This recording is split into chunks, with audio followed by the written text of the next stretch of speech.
The main things that I do is essentially manage people's money, and we look after tens of millions of quid here in the UK. Even if you do have the best connection, the speed at which it comes out of a Bloomberg machine is incredible. It would be 15 seconds past by the time the number registers on your screen. Everybody else already made their money. But during COVID, the market stopped and the person's funds fell down to, I think it was 100 grand. And there was boys selling yachts, boys selling portfolios of properties, boys selling portfolios of cars. And so it's just, it's a different world. How's it going, people? Welcome back to another episode of the Here's the Crack podcast. Going to turn my volume down a little bit because I'm quite loud. A guest podcast, we've got Orann Coyle on. What's happening? How are you? I'm very good. Thanks very much for having me. Yes, Cheers, good, lads. Good to have you on. It's going to be an interesting one. I hope so. We'll start the podcast off sort of how we've done it for the past while, which is if you were in an elevator with one of us, you have 30 seconds to kind of explain who you are and what you do. Just to kind of open up, what would you say? We're not going to time you, but go. Oh jeez, that's a tough one. That's a big P, man. 30 seconds. That's 10 seconds already. Yeah. No pressure. Boys, you should put me on their feet. You get someone walks out. Ask me again. Yeah. We'll give you 60 seconds, Yeah. just sum up like what you do, who you are. Alright, okay. No bother. I'm a financial planner. I'm 28. I work all around Northern Ireland and UK. The main things that I do is essentially manage people's money, give them advice on what they can do. And we look after tens of millions of quid here in the UK across about 700 or 800 people, primarily in Northern Ireland. Overall, I'm just a man trying to do his bit and take a slice.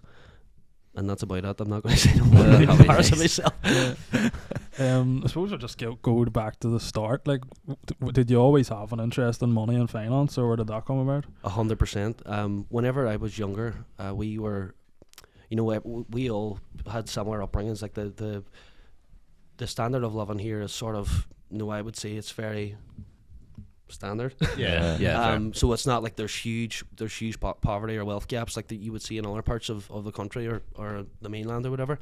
But whenever we were younger, it just money was always something that incited interest for me. Yeah.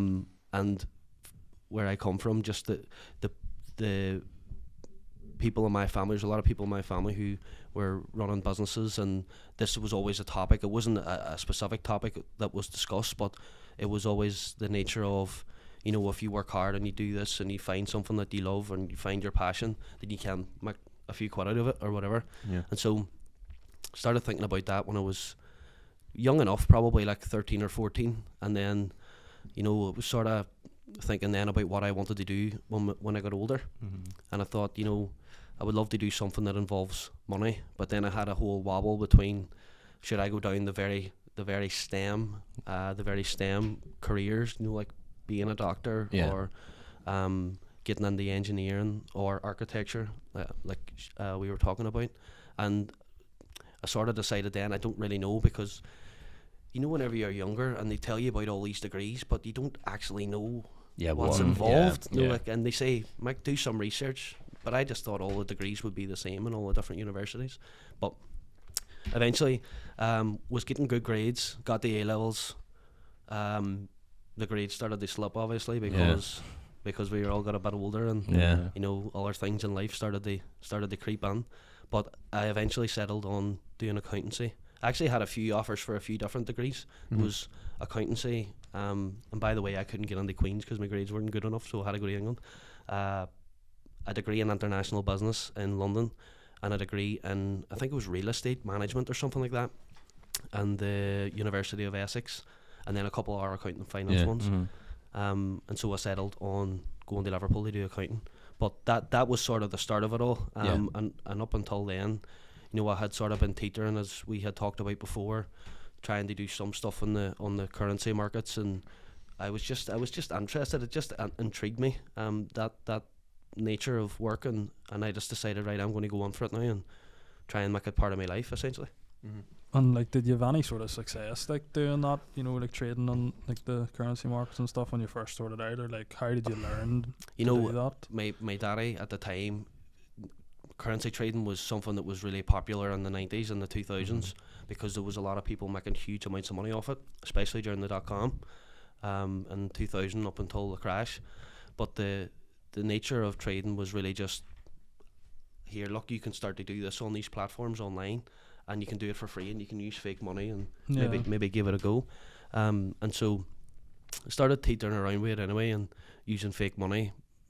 And look, some of the demo platforms out there that you'll see for trading, sometimes they swing it. No, you don't know if it's really the live market or if you're just trading something that's manipulated. They make you feel like you're winning, so then you actually go and put your own money in, and then ultimately lose it, right? Which is how the statistics work. But success in the younger years, probably not. As I got a wee bit older, I definitely started to see a wee bit more success, but it was no huge scale. There was no huge scale to it, because when you're that young, you don't have a lot of money anyway. And the reality is that I haven't learned until maybe the last 5 years is that the more money you have, the more money you can make. Not using small amounts of money to make big amounts of money. And that was really apparent when people were trading. And the reason people got into trading was because you could use what you call leverage. And so, see, whenever you buy a share or buy a stock that's worth £100, you have to have £100 to buy it. But if you have £100 in a trading account, you can leverage your money up, sometimes up to 1,000 to 1. So you can make these big trades based on a small balance. And I think up until at one point anyway, there was no cap on how much money you could lose in the negative. But then these platforms started to bring in this stuff to do with that. So that's money that's not even yours that you're losing? In some cases, yes. In some cases. How does that work? Like, say you buy a stock for 100 and it goes down below. Like, how, like you're saying there, some people didn't have a cap. Like how do you pay that back? Like, how does that work? Go bankrupt or something, I don't know. But whenever I got to the stage where I started doing it, they had put what you call margin calls on. And a margin call is basically whenever you're about to lose all your money, the broker or whoever you're trading through actually shuts it down, so you don't go on the negative. But it's very easy. But before that was never the case for me. But I know that in the past that had happened to a lot of people, professionally too. But there was actually, the whole crack with oil and the price of oil over the last few years. There was a point, I think it was last year or the year before, I think it might have been last year, but the price of oil contracts went negative, and that basically meant that they had too much oil. And so they wanted to they had too much oil, which means they were essentially going to pay people to take delivery of oil. And somebody was in the news, there was somebody that had thousands of contracts of oil. I think it was for something like maybe 1 million litres or 1,000 barrels or 5,000 barrels or whatever, and he never closed out the trade before the contract closed. And so he had to take delivery of the oil. But where do you do that in your back garden? Here, fill that tank up, Daddy. Sort of for life. But that sort of stuff, look, that's a bit over my head. Retail trading and shares and currency and stuff is the very basic minimum of what that means. The industry itself is so broad and so specific. I would have loved to have done it for a career, but I don't know if it would play out the way you would want it to play out. It'd be stressful, wouldn't it? I do know that back in the day, these people that worked in like the City of London, worked for the big banks and stuff, they used to make a fortune, like a clean fortune.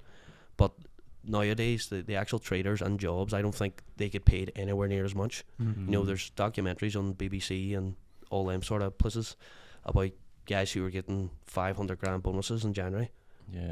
After a year's work. Banker bonus thing, wasn't it? Like banker bonuses, but they might be traders too.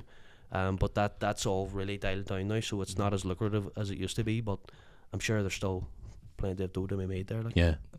You sort of touched there, like about the amount of money you sort of starting out, like to make decent enough gains, you have to have, like, say you were saying about having £100 or whatever. Do you think there is sort of like a misconception online now with the likes of social media in terms of like how quickly you can increase your money, if you know what I mean? Like, there's a lot of people think you can just overnight do it, where 100%. Realistically that's not the case. 100%. I think that the way that this stuff has been marketed, especially to our generation, is just fast money, free and fast money. You can make a fortune, and look, some people do.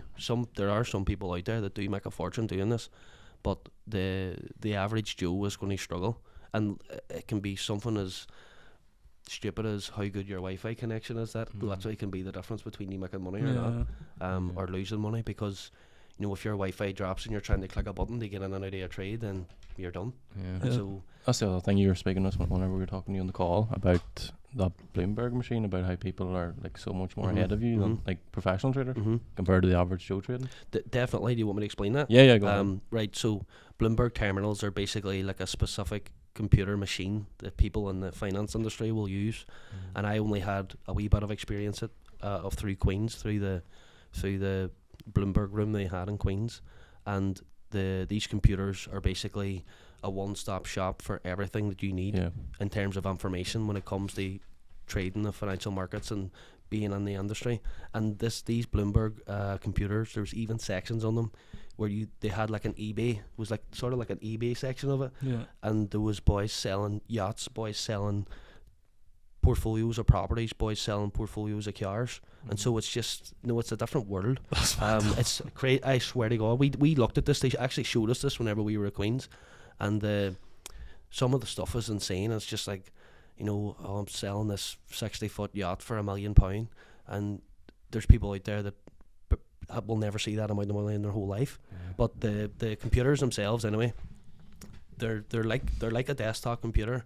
They have keyboards and you can use them somewhat like a normal computer, but they have access to all this information, like incredible information.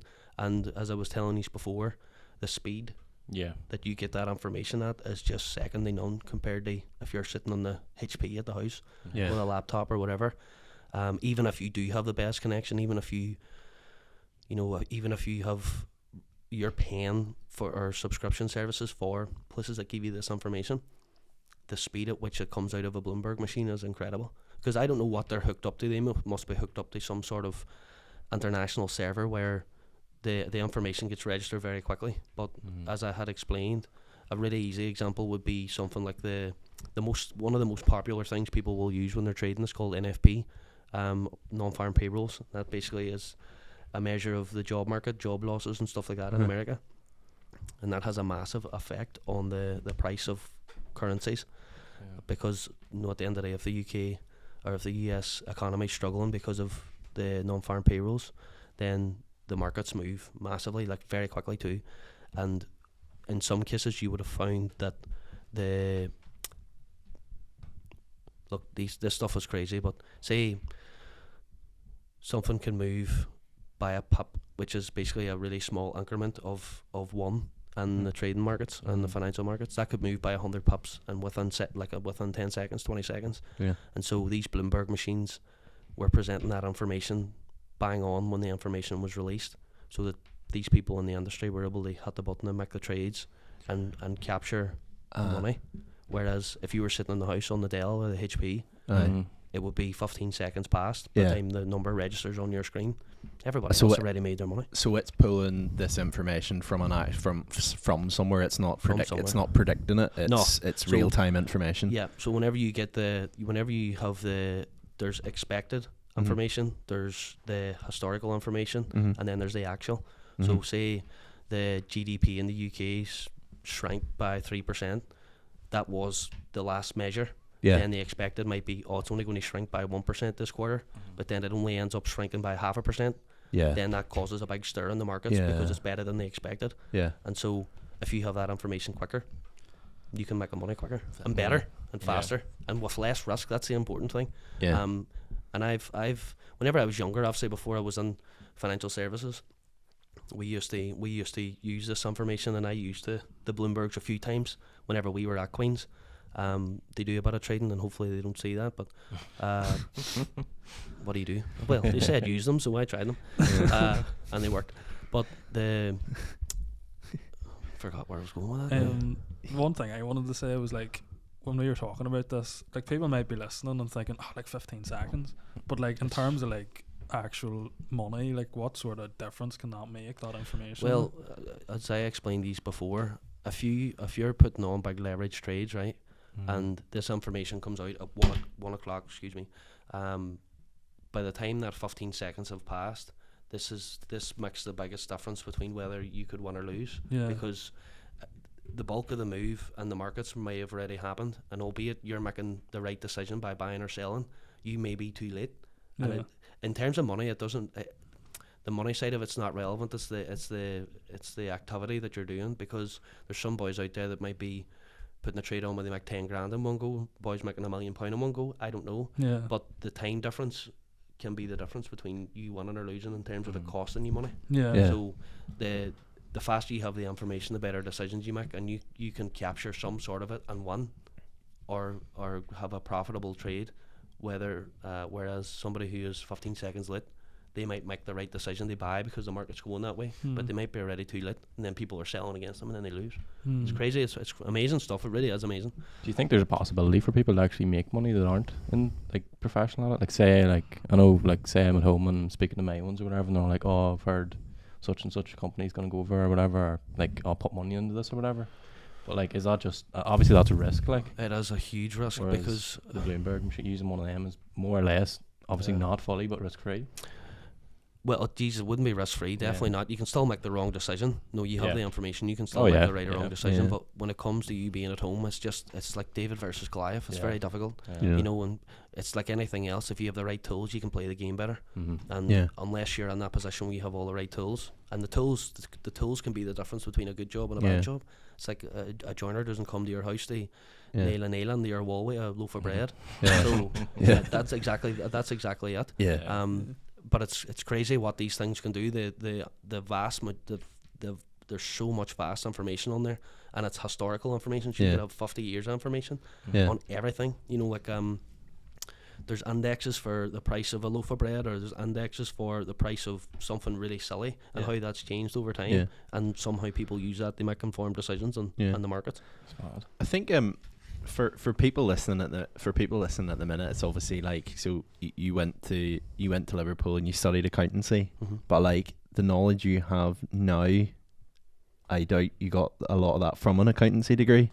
So like, explain, you know, from going to Liverpool to do accountancy to where you are now, like what was the journey between and there? Well, obviously what I do for a living we don't do trading. Trading's not involved. We're in wealth management, but that's just part of the reason why I ended up in wealth management. You know, but whenever I went to England, I sort of, you know, at one point I think I was looking at the markets for 5-6 hours a day, just staring at the screen, just watching it and seeing how it moves. And it's like anything else. It's whenever you watch it for a period of time, you get to know how it reacts. And if you can't just sit down and do make some money and then walk away for 6 months and then come back. It's not as easy as that. You have to be watching it. But I was doing a bit at uni, just having a bit of crack. And I actually remember one time specifically, I was going away to Amsterdam with my now wife, and I said, right, I'll do whatever. And I think it might only have been about 500 quid on my account or whatever at that point. And I put a trade on and I thought, right, well, it'll be sweet. Stupidly got on the plane, got off the plane, and the money was gone. I had zero. So I was just like, right, there must be a better way. Good start to the holiday. And that was the really early days. And you know, it's one of them things where it's just you know, if you're not very careful, it just you may as well just gamble your money, because there's if you're just making decisions for the thrill of seeing money move around, then it's just not going to work, right? But anyways, I was doing that for a while, and I thought, you know, I would love to do this for a living, but I always, whenever I looked into it, obviously Northern Ireland's not a hot spot for this. It's all London. So I thought, you know, I don't really know if I want to go to London. I'd rather go home at the time. And so I ended up obviously doing my accounting degree or whatever, and I thought, right, what's the next step that I can take to get me somewhere closer or somewhere in that line of work, which was a master's in investment management, investment management and risk analysis it was, or risk management and investment analysis at Queen's, and that's where we ended up using the Bloombergs. And again, something about that just wasn't giving me the fuzz in terms of, look, a degree's a degree and you learn all this stuff. But I thought, you know, there must be something else out there, because this isn't what I expected it to be. And so ultimately after that, I came home. I was back in Derry after doing my masters, and at the time, which is very interesting, I don't know if I told you this, but there's a company here on the Malone Road, which is part of Energia, the energy company, that was come on to Queen's to speak to a few of us about taking jobs, trading the energy market. from Right. trading the grid. Yeah. Basically, you buy energy and sell it out to the grid, and that's how they make money. And that was like a 3-year program or something like that, where you go on at the very bottom and you start learning. Yeah. And I thought, if I wasn't planning on going home, even though it's only 2 hours down the road, I was like, that would have been the job that I probably would have ended up taking. And some of the people in the class did take it, but at that time, it was away for nearly 4 years. And I just wanted a break. Yeah. And it was like 4 weeks on days, 4 weeks off, 4 weeks on nights, 4 weeks off. It was weird the way it was set Yeah. up. And I was in a relationship, and I thought, that's just going to screw things up for me. Yeah. But eventually, after that, anyway, I just went down that line, finished the masters, and then came back home. I was working in the University of Ulster for a while, as I was saying, best job ever. You bounce about the university. Oh, I bounce about the university. You said a really interesting thing to us the other day about whenever you came out of uni, you thought, this is it, I'm sorted here. Mhm. I have the degree. 100%. And I think everybody's like that. And you can see it in the younger generation now when you look at people who are 20 or 21. And I just thought, right, I've got a degree here, and I've got another one from Queen's. I'll bag a job, no problem. Yeah. Absolutely no problem. Yeah. But then you're like, right, this is the type of job I want. And then you look around your city and you're like, there's not one of them jobs in this city. Yeah. And it's like, well, you're not going to bag the job. Yeah. And then whenever you go down something that's so niche in terms of what you're studying, Yeah.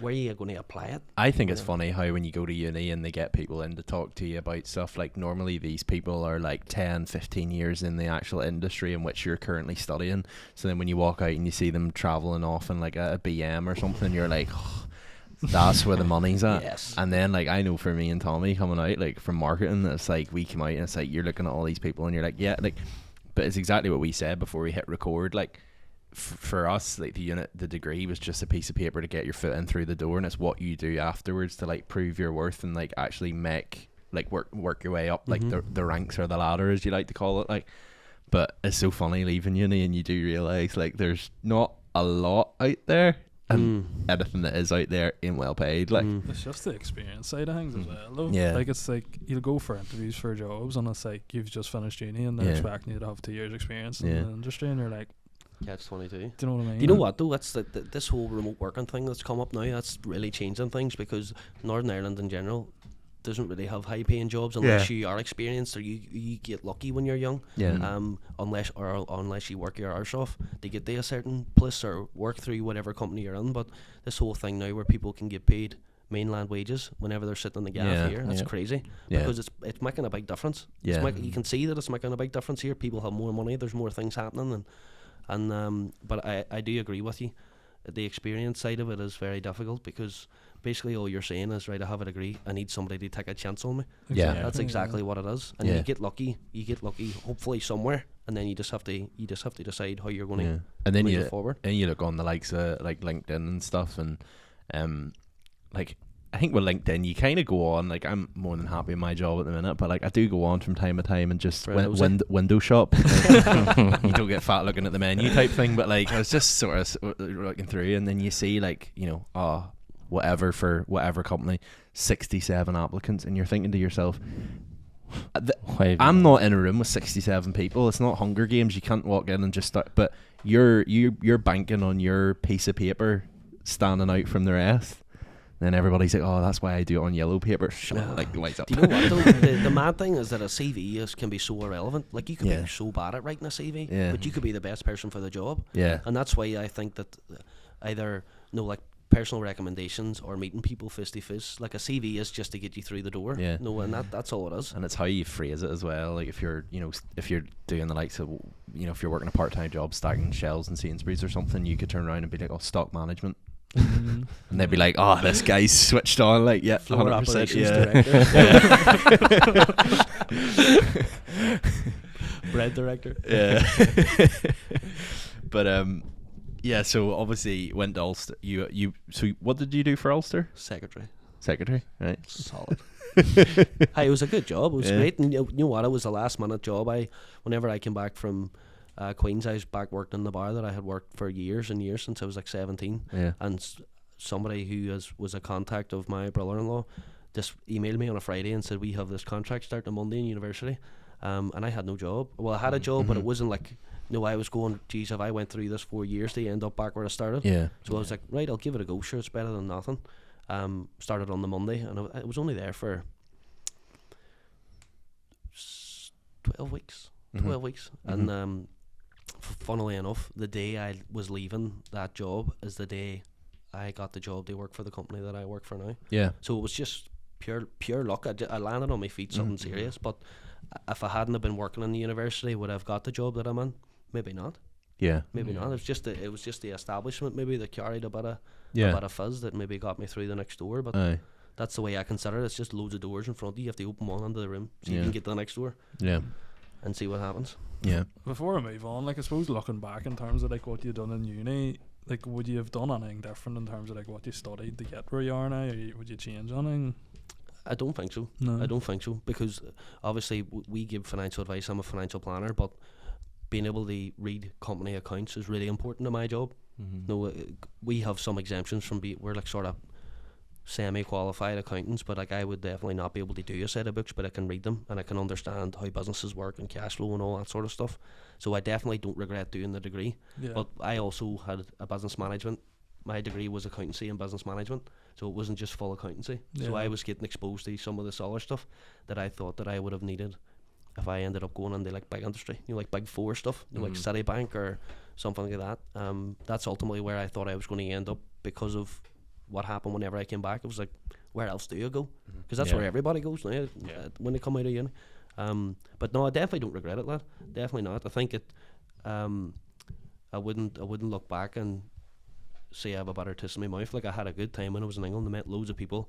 I'm actually going to one of my friends from uni, his wedding now in a couple of months' time, and so I met good people. And one of the most important things for me was, culturally here things are very the same, and whenever you go to England there's just so many different factors, and I think it just brings you out of yourself a wee bit, and so you learn to be a wee bit different. So I put big importance on that as well, because it helps me in my job. Yeah. Uni is a reset, in my opinion. Like, it's a time to get out of school and go, right, I'm actually gonna, 7 years of in school, you kind of don't really pick your friends. You kind of shoot into this room, whereas then when you get to uni, it's like, oh, this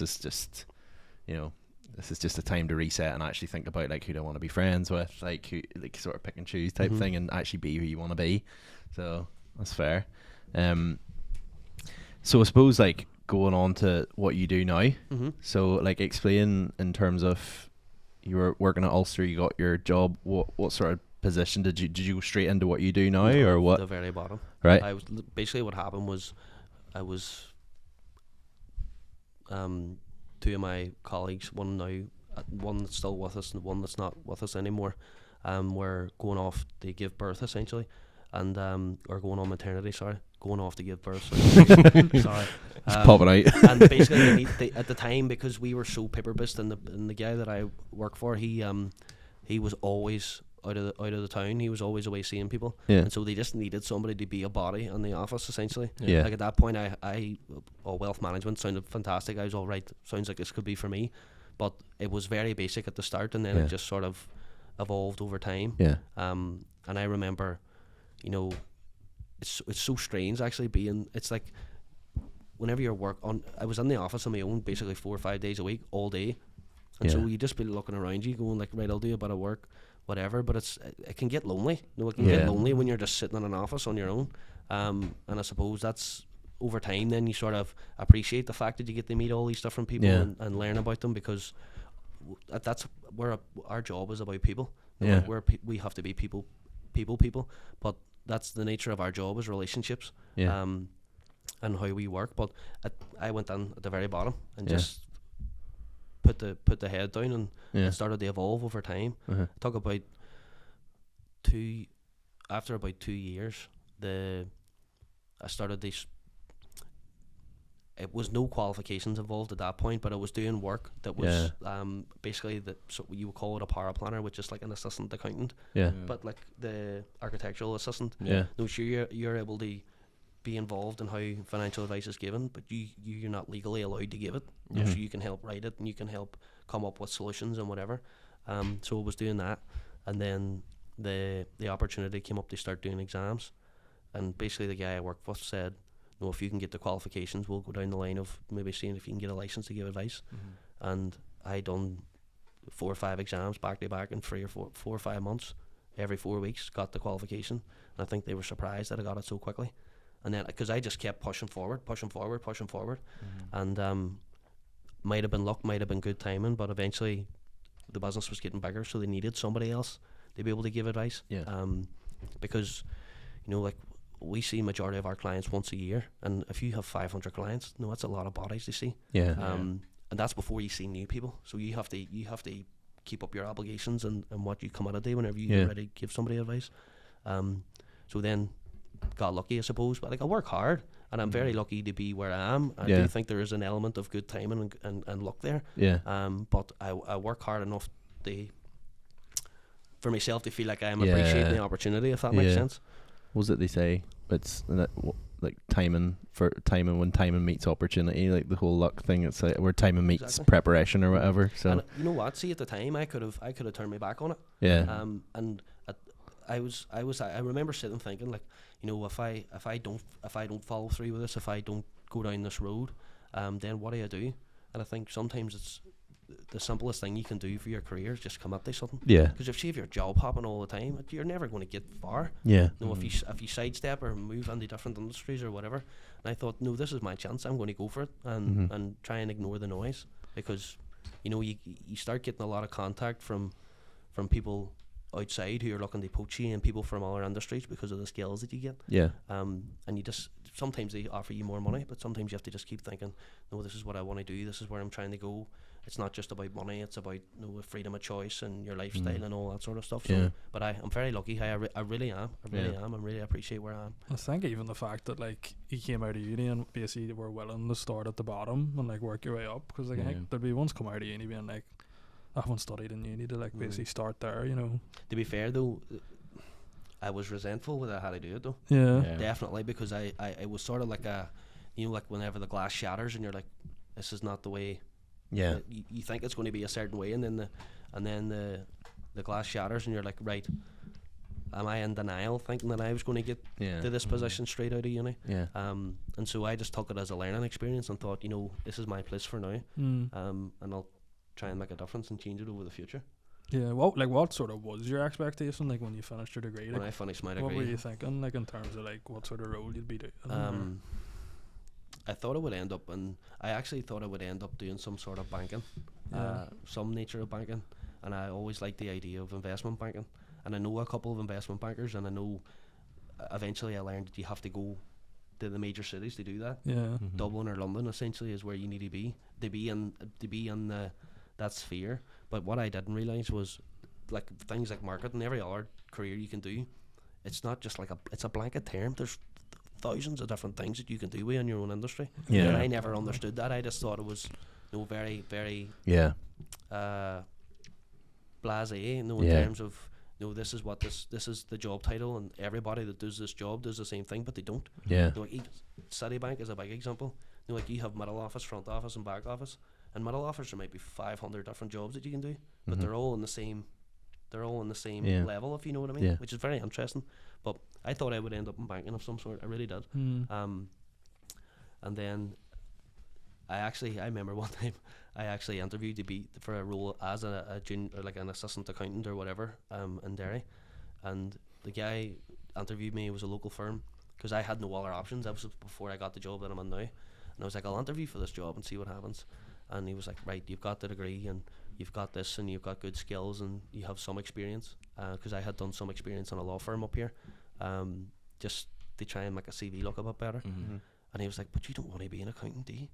And I just sat back in the chair and went, you know what, you're absolutely right. Dead on. And he said, hey, thanks very much. And I was like, you know what, you are right. And see, that day then I was like, I definitely don't want to be an accountant, so I need to pick something else. What made him say that though? I think he just knew by looking at me. He must have seen me glaze over or something. But it was, look, at the end of the day, it's whenever somebody can look at you and say, you definitely don't want to do this, and you're like, I agree. Do you think if he hadn't, as well turn your back on it and go a different direction? Do you think if he hadn't said anything, you just would have continued?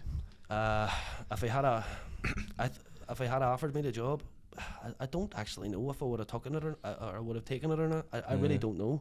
But at the end of the day, when your back's against the wall, when you have to, Yeah. when you come out of union, you're like, I have to prove that there was something behind this. There was substance to me going to do this degree, because it's so easy to just end back where you started. Yeah. Like there's so many people out there that end up working in bars again after they do a degree. Yeah. And I just didn't want to be part of that statistic, because I thought it was impossible that you would end up going back to doing something like that, but it's very easy to fall into a trap. Just go, I'll That's take that mad job though. and I'll cruise it for a while and see if a better job comes up, and then your expectations are so high that you'll never get that job. Fair play for him, because he's probably sitting going, do you know what, like people hiring for jobs probably get a lot of people coming in just testing the waters, and then they bounce after like a month, and he was looking at you going like, the best advice, the best thing I could say here is to open my mouth and tell you, like, a job interview turned into a therapy session. I couldn't believe it. But it was literally at the end of the interview, he was like, look, you have everything that we want, but I just don't think you want to be an accountant, do you? And I, at the end of the day, he was straight up. This is a guy who must have been about 60 or 65, and he had been in business for a long time, but he must have just been able to spot it because he had the experience. And so fair play to him for doing it. Thank you, wherever you're called. Even the fact that he was like, you could, like, you've all the skills, but nah, like, you don't want to be here. Like. But at the end of the day, though, if you're an employer and you're employing somebody, you want them to be fulfilled in the job that they're doing.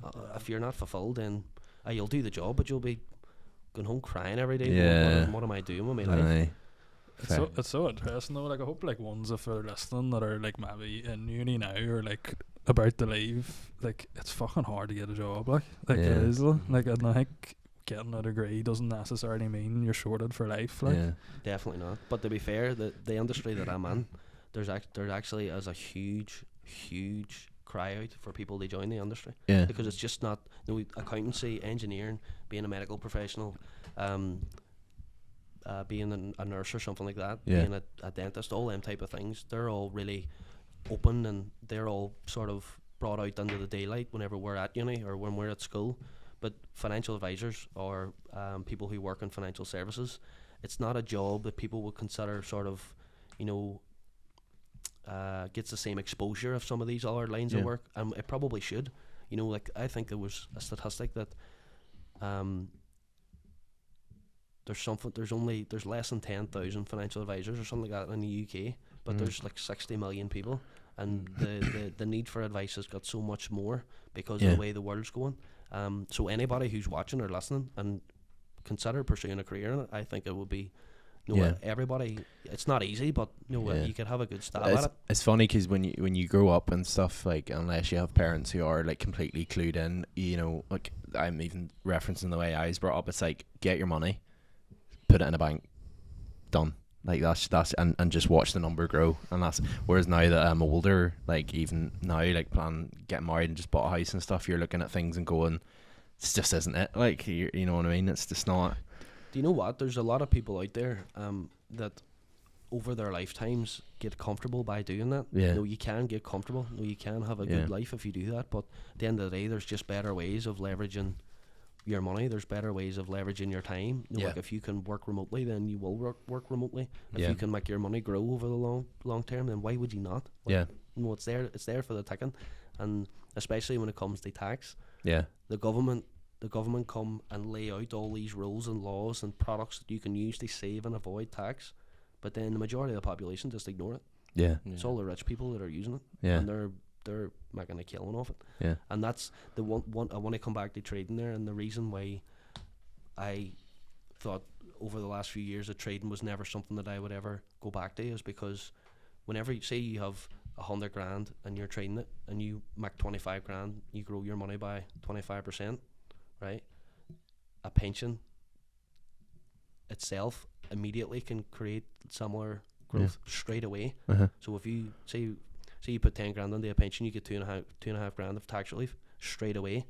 So a trader has to try and make that money, whereas it just happens automatically because of a government product. A government said, we'll give you this money instantly. And so, whenever you really leverage it all, it makes things grow very quickly. And then that's even before you invest the money to try and grow it for somebody in the future. So and the higher your tax bracket, the more benefits you can get from using these type of things. And so that's whenever I really thought, traditional markets, traditional wealth management and financial advice and the products that we can use are just, they're so effective. And they're effective for somebody who only earns 20 grand a year versus as well as somebody who earns 200 grand a year. Whereas somebody who earns 20 grand a year mightn't be able to leverage their money if they have to save it, because it takes forever to save. No matter how much money anybody makes, it's still difficult to save for a house. It's still difficult to save for a wedding. It's difficult to run your household. And ultimately, somebody who earns a lot more money, they're not going to go and buy a 2 up, 2 down. They're going to be looking to buy a big house. So then they have to save 100 grand deposit, not just 10 or 20 like the rest of us. And so that's where it gets interesting. That's what I like, because, you know, everybody talks about all the people that run the world and the Rockefellers and the Rothschilds and all them sort of people, but, you know, creating wealth in that way is easily done through the products. It's simple to do it, but obviously you just have to commit to it. And at the end of the day, it's not easy to acquire money, but it takes time. And everybody starts somewhere, unless you just inherit money. That's the way it is. I know it's something you mentioned a good bit on your Instagram stuff, but like in terms of like the average sort of Joe who says makes like 25 grand a year, like is there anything they can do in terms of like tax relief, like even just basic things you can do? Well, I'm sure you all know that. I'm sure you's paying the pensions at your workplace. That's the first place that you start, because that comes out of your pay before you pay your tax. And there's a big topic actually at the moment that there's a wild lot of people leaving their pensions at work. No, they're actually going, I don't want to pay into my pension anymore. I want the extra 200 quid in my pocket at the end of the month. Which I understand, given the circumstances nowadays, that's the case. Yeah. But the matter of fact is that you're taking money away from yourself when you're 55 in order to be able to go and buy a pair of Jordans at the weekend. And you know what? It is as simple as that.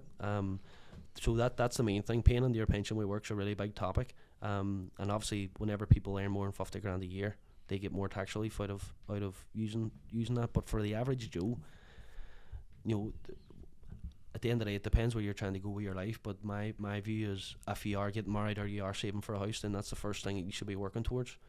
Because there's no point in trying to invest all your money for the long term, but then whopping it back out. Then they try and use it for a house deposit or use it for your wedding. I was speaking at an event the other night arranged by a company called Smart Mortgages for the Northwest for first time buyers, and they were talking about the do's and don'ts when it comes to buying your first home. And sometimes people would come to me in the office and say, I make 30 grand a year, I have 5 grand or 10 grand saved up, I'm going to buy a house in 2 years. Should I invest this money for 2 years? Which is a huge no, because you're putting your money at risk then. And whenever you invest money for short periods of time, the likelihood of losing money is quite high. But the longer you stretch it out, the better the likelihood gets, the better the probability gets. And that's the misconception. You know, it's not a matter of how much you can grow your money by in terms of percentage returns or growth. It's how much money you're putting into them. And this is what I always say, that if you have £1,000 and you make 10% of it, that's £100. But if you have £100 and try and double it, that's 100%. So if you just work on accumulating money in these type of things, like ISAs is the most popular thing for people who have no sort of experience, or no, like, they're not running around with a great deal of money behind them. And that's a lot of people that I deal with are paying in the ISAs on a monthly basis. That's like the S&P 500 and all, isn't it? Or? Similar. We don't use the S&P 500. We use our own funds. So we have funds that are managed by people. Right. Yes, the S&P is like a passive fund, which is good for beginners too if they want to do it themselves. But that is sort of the most common way for people to start doing this. Obviously, ISAs are tax free. Any growth that you get on them is tax free. So if you have £1,000, it turns into 2,000 over 10 years. You don't pay any tax on it. But whenever you get to a certain size of cash, for example, if you have it in the bank, the interest that it generates can be taxed if it earns more than a certain amount of interest, and that's why they use these products. But for the average Joe, anyway, using things like ISAs is always going to be the first port of call, and making sure that they're using their pension at work. And look, the first 5 years, whenever you're sort of trying to accumulate a safety net of some sort, it just takes a bit of time and discipline. Even if somebody's putting away a couple £100 a month, over a year, £2,400 over 10 years is 24 grand, and over 10 years it could have a chance to grow in a decent way. And so, like, once you have that sort of money just sitting off sides behind you, that's a very comfortable place to be. Because a lot of the issues that our generation have is yes, you can go and buy a house, and yes, you get married, and yes, you have a car, but if you have nothing behind you, that if something really bad happens to your house or something bad happens to your car, then you don't have the money to sort it out immediately, and then it ends up costing you more money then. So that's my personal goal for people in our generation here, is they try and get as many people doing something like this as possible for their own benefit. And it doesn't have to be a huge amount of money, it doesn't have to be a lifelong commitment. It's just to get you to a point where everybody's raising the bar of their standard of living, because the standard of living's getting worse for a lot of people. So if we don't do anything about it, then what do you expect? You can't expect things to get better if you're not willing to make something happen. So, and look, the barriers to doing things like that are very low. I don't charge people to come and see me, to speak to me. Like, I could see 20 people a week and they could all say, look, thanks very much for your time, but I don't want to proceed with the advice you've given me, and that's okay. So we don't charge £100 an hour to have a conversation. So we're trying to make it as accessible as we can to everybody. Yeah. And I even encourage people, especially on Instagram, they ask me questions, because the more you learn, the more you realise it's useful. And then even if you're not in a position to do something, or if you're lucky enough to be in the position to be doing something like that, then you can start to move towards doing it, as long as you have the information. Yeah. And that's the problem. There's not enough information out there on this stuff Yeah. for people our age. Yeah. You'd be 40 by the time you realise that you should have been doing something like this. Yeah, I think that's interesting, because I know me personally, I would have been looking at someone like a financial advisor, and you would have been thinking, oh, they're for people who have a lot of money, Mm-hmm. to And like try and earn money. Whenever it comes to the word wealth management or the words wealth management, that's the misconception. Yeah. Ultimately, we help people build and accumulate wealth as well as manage it. So, and not everybody's walks on our door with £1 million in their bank account. Yeah. It's just not common, because there are, but it's not every other person. And I'm trying not to. I don't want to give out too many numbers here, but the average person that we deal with will probably be between 50 and 500 grand. Yeah. And that might be people who have been paying into a pension their whole life. They've been paying into investments, or they've inherited some money from their family. It's not like these people are making all this money every year and they're just accumulating money hand over fist and they don't know what to do with it. So and that's why I do the stuff I do online, is because I'm just trying to make it more approachable so people can ask questions. Because other than that, they just think, well, I can't come near you unless I have 100 grand in the bank. It's just not true. So I would encourage people to ask the questions, figure out what it is. And you know what, I have clients that pay a couple £100 a month on the NISA. I have clients that pay £2,000 a month on the NISA. I've been dealing with nearly £1 million this week alone. But the scope of what I deal with is so broad, because I'd never say no to anybody. If you want my information, I'll give you the information. You can do with it what you want. But I would never say, no, you need this amount of money to come and see me. Definitely not. Definitely not at this stage anyway. I don't think it's fair. So like going back on the ISA thing, like in terms of that, obviously, like you have your standard sort of savings accounts, but then the ISAs. So like, what is, because like I look from a really bog standard point of view, like I have an ISA, but I look at it and see like whatever it is, and kind of just see it as a place to store money. Right. Okay. But like in terms of putting money into that, what is the overall benefit of that? So there's different types of ISAs. So an ISA is basically a set of rules, which means that whatever money's in it's tax free, and you can put 20 grand a year in it. But you can have a cash ISA, which is basically like a bank account that's tax free. That you can put 20 grand a year in it, and people will accumulate money in them when they don't want to invest it, but they also don't want to pay tax on the interest.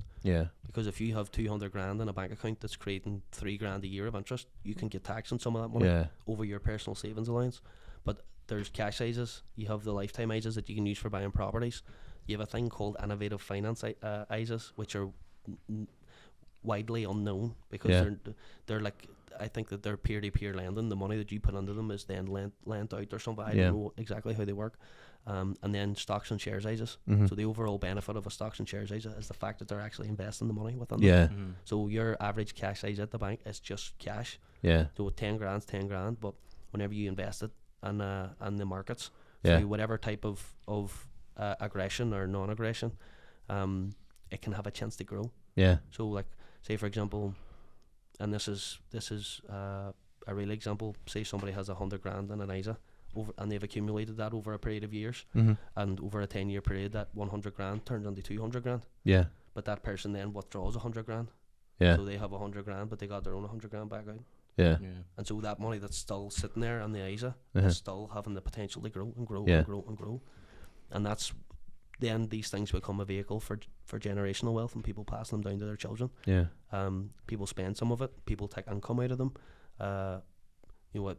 Some people take money out they provide to their family members, and you can see it sort of. You can see that we're in the stage of our life now that you call the accumulation stage, Yeah. which is where we're accumulating our wealth. We're buying property, buying our home. We're trying to get better in our careers. We're trying to generate more money, and then everybody sort of has a point at which they stop. You know, like you might go up to, right, I get promoted 2 times. I don't want to do anything else. I'm just going to stay here now. Mm-hmm. And then that sort of dictates your standard of living. Mm-hmm. But you continue paying into your pension, and that's all growing and growing and growing. But whenever people get to like 60 and 70, Mm-hmm. and they have all this money that Yeah. they've saved over the years, it starts to trickle back down through the generations again. Yeah. So they start passing the money back down to help their families.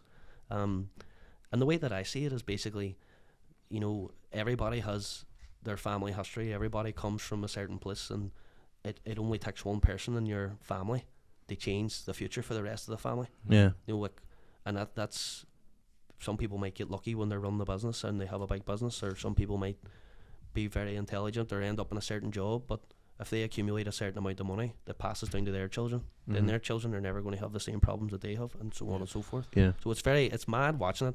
It's mad watching it happening. The people in their lives, and then they us then looking for ways that they can make it as efficient as possible, Yeah. especially in things like inheritance tax. Yeah. That's the main one. But coming back to the ISAs, the benefit is when people put money in them, they have a chance to grow, Yeah. and that growth could be tax free. Yeah. Obviously, it's never guaranteed, but Aye. Can you lose money on them?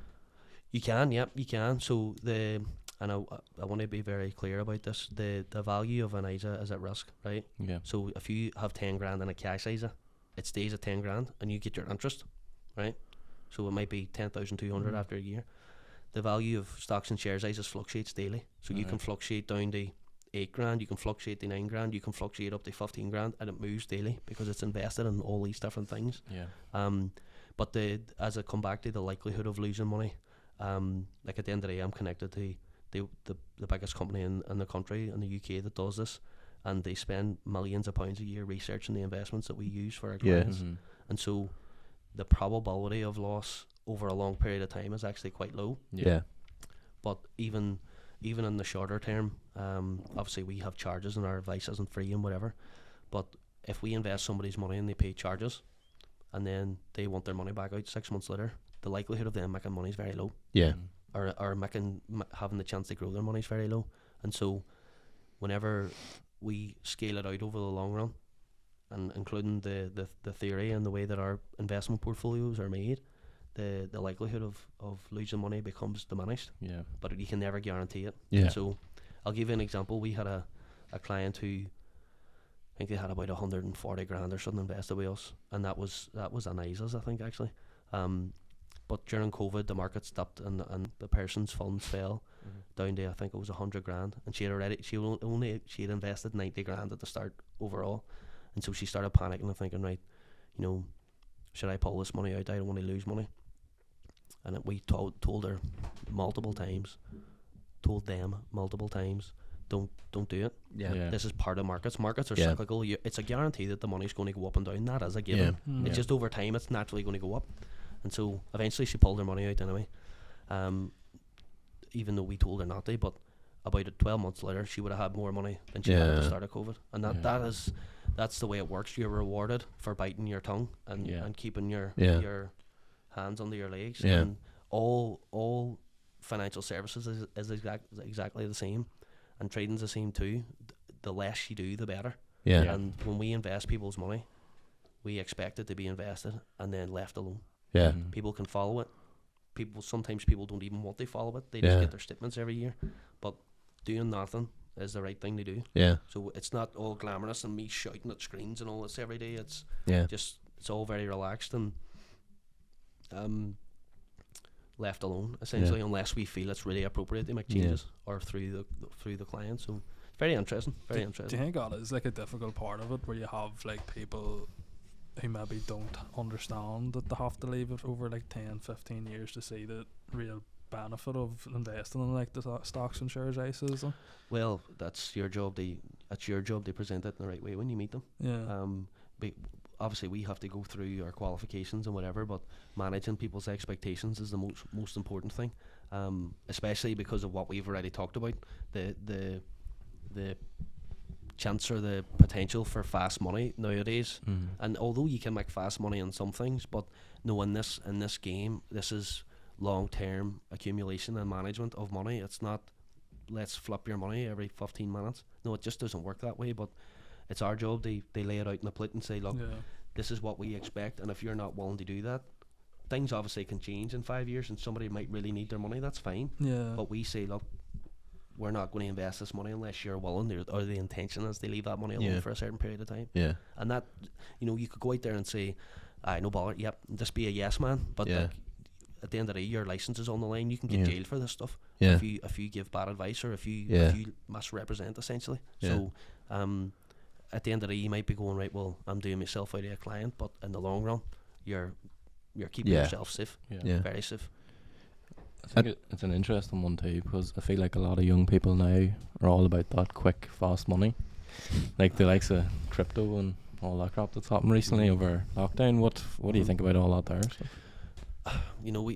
We talked about this before, right? Professionally, from my professional standpoint, I have no connection to crypto at all, and I think it's a very dangerous thing to be including crypto in people's investment portfolios, especially when you're dealing with people's life savings. They do it in America. Some of the financial advisors in America do it, but their scope is a lot wider, and the firm that I represent, we're quite, there's a lot of red tape around what we do, and we have to do it following their rules, essentially. But on a personal opinion, I genuinely do think that there's ways to make money from crypto and blockchain. I genuinely do. How that happens, I don't know personally. But when it comes to trying to make fast money, I think it can be sheer luck. Because there was a point at which, and I have a few friends in the industry as well, but there was a point at which people were saying, oh, there's this new crypto coming out. This guy and this guy and this guy, they were all ex so and so, they all worked at this bank or whatever, but that doesn't mean that the crypto's going to be any good. And the nature of how cryptocurrency works, which has been sort of suppressed, is the fact that there's no value attached to cryptocurrency. It's all digital. Bitcoin itself was set up to be a deflationary asset, which means that obviously they only have a finite amount of bitcoins out there, so that once they're all mined, or once they're all out there in the open world, then they're not making any more. It's not like our money. We can create more money every day if we want. But crypto itself, Bitcoin specifically, once the 21 million Bitcoins are out there, they're out there. So if you want one, you have to pay above the odds and above the odds and above the odds. But the majority out there are faff. Majority of the cryptos are faff. And they see some of the names that are coming, like Comrocket. What is that like? And you know what the mad thing is? People are actually buying the stuff and thinking, we're going to make money off this. This seems really professional. This seems really appropriate.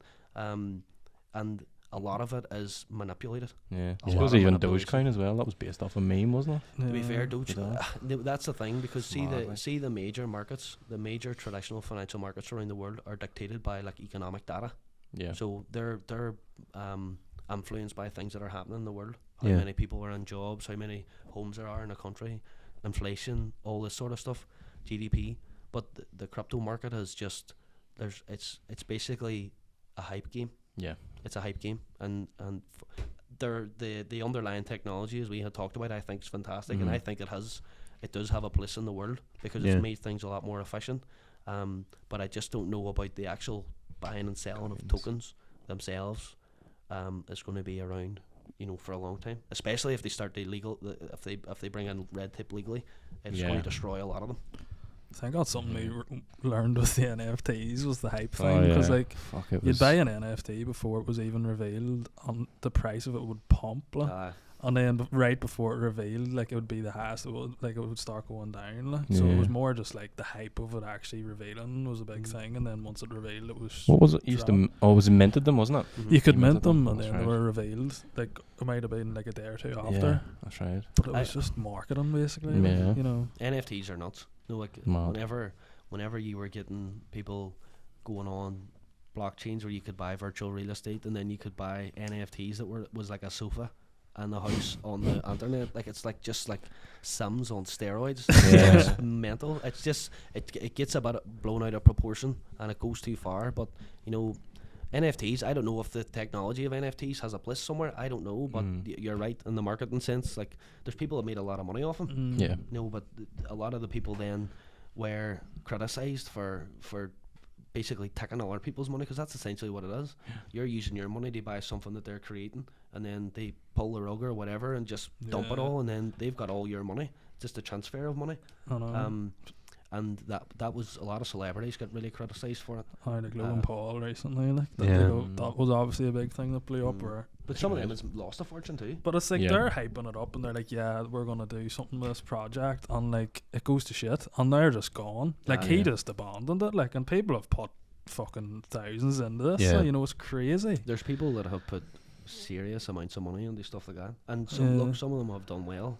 And I genuinely think that, especially with the more major ones like Bitcoin and Ethereum and Litecoin and stuff, the people who made the money were the people who bought like day one. Yeah. Like, because even if they like people put £100 on the Bitcoin and the day it came out, and it's probably worth about 100 billion now. And even if you lose money, even if your stuff falls in value, then you still have you still have all that growth. No, so it's like your funds could fall by £1 million, but if you have 100 million and you only put in 100, then that's okay. So you can afford to withstand the way that it moves. But the average person who, and you know what, there was so many people was using consumer debt to buy crypto. You know, like personal loans, credit cards.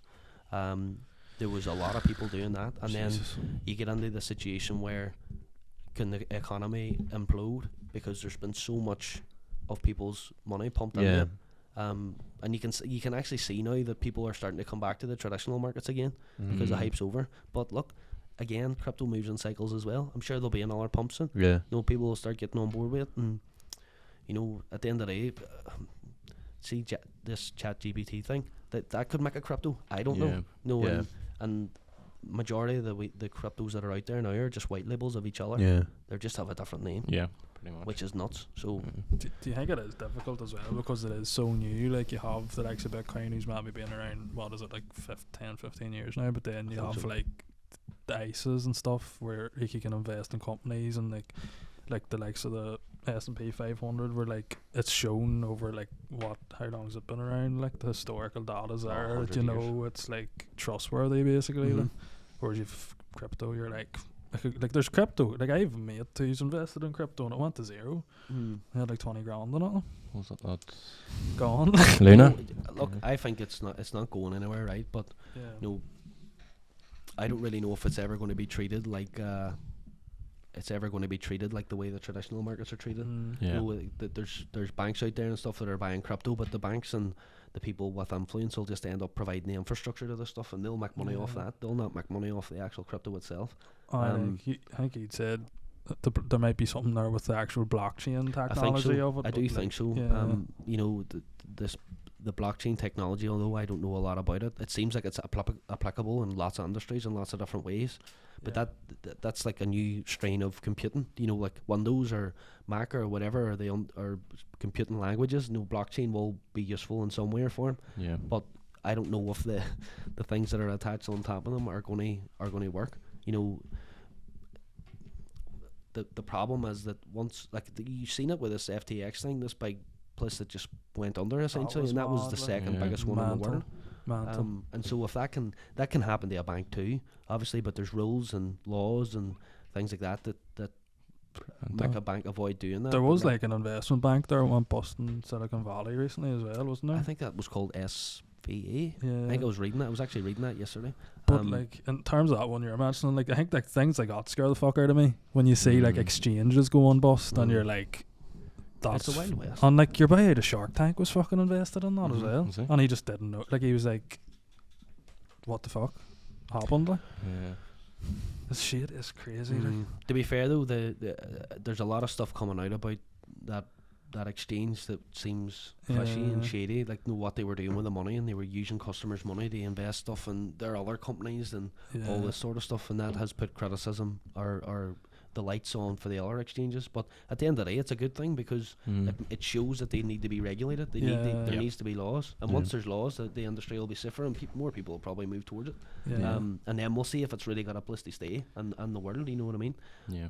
I think even by having sort of this conversation, like for someone like I don't particularly, I suppose the way I've been brought up is kind of like the traditional, like you go to your job, you work, you put your money in the bank account, you get your pension to set you up for the future, and that's kind of it. But I suppose even the sort of hour that we've had this conversation, it's been enlightening because there's so much out there. Like every time you go on Instagram and TikTok, it's like, do you want to make $3,000 in 3 hours? Like, what are you doing? What are you doing in your 9 to 5? It's like, like why would you get it? Like why £1,800 a month when you could get £1,800 in an hour by doing this? And I'm like, this is crazy. There's so much information out there, which for like, I suppose for people even like myself who, you do want to kind of make the money. It's all fast cash. Like, follow me and pay £14 a month for this like subscription fee, and I'll show you how to turn your hundreds into. Do you know what? I was always really skeptical of stuff like that, and we had talked about this before. Like, there's things out there that can provide value in things that you're doing. Yeah.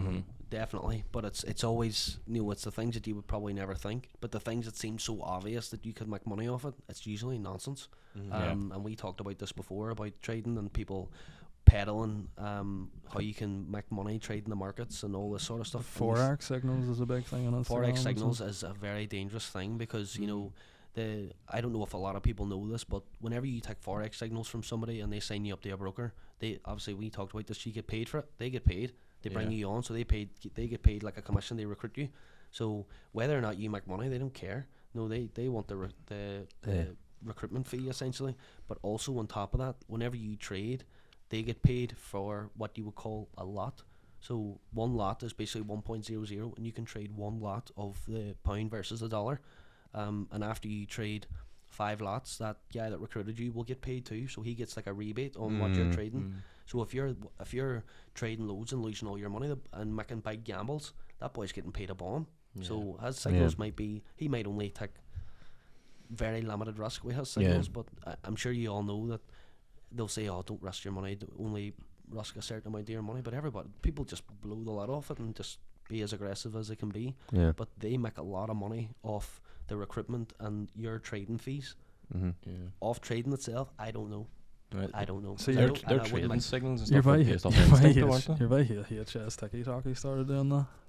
Trading signals? Seriously? He's like a Telegram group and all. Oh my god. I know some people who are oh my god. I'm going to get a look at that. I know some people who are connected to the other businesses, and they're like a what would you call it? They're like a marketer. They like sort of market it. And their job, like any other person who markets, their job is to get people to go to the company, use them, and ultimately try and make money. Like, that's basically what I am. It's what you are. It's what we all do for our companies. And it's like anything else. They're just doing a job, and whenever somebody's taking signals, they can't guarantee that you're going to take the signals exactly the same way as they are, or at the very same time, or the very same price. And this is where the information and the computers and all come back in it again, because these signals, boy might send it out 9 in the morning, but you don't see your phone till 10, so you had the button, you're an hour late. And it's probably went and happened, and he's got his money and cleared off again. And that's a difficult thing. There's copy traders too. Have you ever heard of that? They just how is that different to like? A copy trader is essentially your account's hooked up to the person who's providing the signals. and then you copy them. Trading 212 you have that sort of thing, don't they? Yeah. But look, I don't know. I've done a bit of trading in the past, as I've told you, but I was never very good at it, and nor did I have the patience for it. I always thought that I was somebody who wanted the instant gratification of doing it. But over time, I actually thought, I actually don't like it. I don't like the thrill of that happening, because it can be very stressful, especially when you're losing money that you shouldn't really be losing when you're away.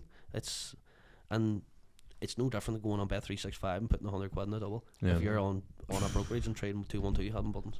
I think that's a good thing. Like, I wanted to touch on that Forex thing, because I think there is a lot of ones, like especially on Instagram, that are being influenced by these things, and then they don't understand, like you said, they're getting money regardless of what happens. Yeah, Like, getting money regardless. whereas people might be Regardless. thinking, oh well, like he's making all this money off the trades that I'm No, he's taking. not. Like, They're do you know what I mean? Very unlikely. Very unlikely. And I, as I said, I've yet to come across somebody that makes 11 or anything above 11 off trading specifically. Yeah. But there's these things now where people are doing funded programs where you do like a challenge and then they fund you with a certain amount of money and then you can trade that. Yeah. And I do know a few people I think that are consistent on it and they are making money off it, but you know it's not their day job. You know they do it on the side, and generally it's very limited. But look, they just don't. I don't want to say it's a guarantee that they don't make it from their own trades, because there's a chance that they might. But at the end of the day, they could make 10 grand off one trade and then lose 20 the next day. Yeah, but So like even if they are making it, like they're still making more money off you. the money's basically, on coming the subscriptions from, or whatever. from the I subscriptions. suppose yeah. if you were making so much money off your forex, why would you be giving, like, why would you be doing subscriptions? Exactly. You're making so much on. There's a guy that always has YouTube ads always pop up, and whenever I'm on YouTube, called I think it's Greg Secker. He's called. Oh, See the way he's is always this stand by the like pool or Tom- something? But he's a real deal. He's on Oh, is he? skiing and I'm all. fairly sure he's a real deal. See What that does he trade? Oh, is he the one? He's like He's- either walking around his garden or in Oh, a ski nah. resort or I something. know Nah. that's marketing, but I think he was a professional trader for a long time. Yeah. These like the 10-minute long ones. Yeah. It's always whenever I have the YouTube on my computer and I'm lying in bed, so you have to get up and you have to fucking go Uh, for the And videos there's on for about 10 another minutes. guy, there's another guy that I used to follow called Anton Coyle. Who he was a partner at Goldman Sachs, but he runs a company now called the Institute of Portfolio and Trading, I think, management or something like that, in Singapore. And he was on there was a TV show, I don't know if any's ever watched it, called $1 Million Traders, and they basically made all these people apply to go on a program where they learn to trade, and Yeah. Anton was the guy that was the Oh, right. person teaching them essentially. But I think he done very well. But again, from an institutional point of view, this isn't just boys sitting in their bedrooms, you know what I mean? These boys are 10 years in the game studying, and they're using the best of the best, and they have 50 people around them looking for information. And see whenever you have the right information and it's probable, it's very hard to lose. Yeah. You know, the markets can be predictable Yeah. when you do it the right way. But you know, it's very difficult for the average person to do it. It's only getting harder because of the AI trading as well that we talked about. Yeah. You know, these computer systems that are making money hand over fist in milliseconds, and they're just able to operate at such a higher capacity than us and spot patterns in the markets and trade the patterns, and It's taking the human error, I suppose, out of it too. exactly human error is probably one of the biggest parts Yeah. of what I do in terms of people not leaving their money alone, and also on that market. Yeah. But again, look, that's why I turn my back on it, and I don't really encourage it. If you want to do a bit of trading, that's okay, but I would suggest lining up your ducks elsewhere in your life first. Yeah. I think that's sort of like a good place. We'll maybe wrap it up in terms of like, obviously there's so much information out there. At the end of the day, it's your money, and the decision inevitably lies with you if you want to go buy an NFT or whatever. But I suppose 100%. like the biggest thing is, where do you get the information from, and making sure that it's right and sort of credible. So obviously if anybody's listening to this right now and thinking, Flip, I want to give you get in contact with yourself, what is sort of the best way to Instagram? That's where all my traffic comes through. Yeah. I wouldn't give out my email, I wouldn't give out my phone number. But you can get me on Instagram, Orann Coyle, Financial Advisor. Yeah. And that's where it all happens. There's loads of free information on there, and I'm working hard to put the free information out there. I actually did scroll through your a couple of your videos the other night, and even like just They're not even great, you in but your they're car good. and all, like There's just a- it's There's a lot of cool. information on it. Yeah. I was going through a few of your car sales, and it's like, fuck. Yeah. See? Going through some of like the car sales you've posted, the ones where you give like the Oh, tips and Devs, all. aye. Yeah, Yeah. no, there's good stuff on there, so Yeah. like definitely go and check it out. That's my rant. Yeah, I think that's cool. Like in terms of even like for people around our age and stuff who are kind of they're wanting to kind of do something with their money that's not sitting in a bank and stuff. So it's very valuable. But Thanks yeah, very much, I appreciate obviously, if you're wanting to get in touch, go to the Instagram. We'll put the link in the description and all that there, so you'll be able to go find yourself. But thank you very much for coming on. No bother. Thanks It's very very much for having me. insightful. I really appreciate it. It's been good chats. Awesome. And yeah, thanks.